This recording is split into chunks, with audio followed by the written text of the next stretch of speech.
श्री स्वामी समर्थ। निस्वार्थ सेवा हीच खरी स्वामींची भक्ती। स्वामींचं आशीर्वाद हवंय, फक्त नामजप नाही।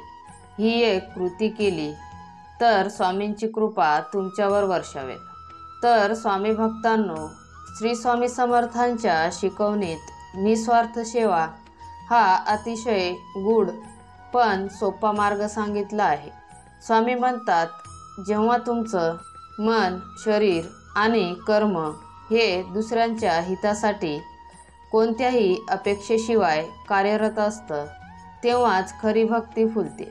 खरी सेवा म्हणजे केवळ मंदिरात पूजाच नाही, तर दीनदुबळ्यांना मदत करणे होय, गरजूंना आधार देणे आणि आपल्या क्षमतेनुसार समाजहितासाठी कार्य करणे। तर मित्रांनो, निस्वार्थ सेवेत मीपणा नसतो। त्यात ना मानाची अपेक्षा, ना प्रसिद्धीची लालसा। आपण केलेले कार्य केवळ ईश्वराला अर्पण केल्यासारखं असतं। जेव्हा एखादा गरीब पोटभर जेवतो, एखादा आजारी माणूस औषधाने बरा होतो, एखाद्याच्या चेहऱ्यावर आनंद फुलतो, तेव्हा तीच खरी पूजा होते। तर मित्रांनो, स्वामी समर्थांनी आपल्या आयुष्यात अनेकदा भक्तांना सांगितलं, दीनांना मदत करा, सत्याचा मार्ग धरून चला आणि सेवा करताना अहंकार बाळगू नका।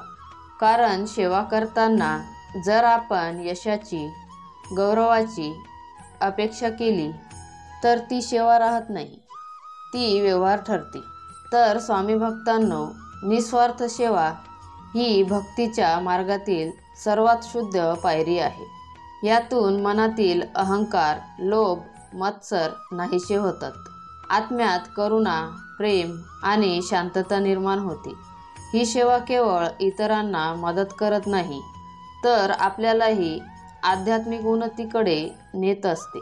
तर मित्रांनो, श्री स्वामी समर्थांची कृपा मिळवायचीच असेल तर आपण त्यांचा नामजप तर करायचाच, पण त्याचबरोबर आपल्या कृतीतून त्यांच्या शिकवणीची अंमलबजावणीही करायला हवी।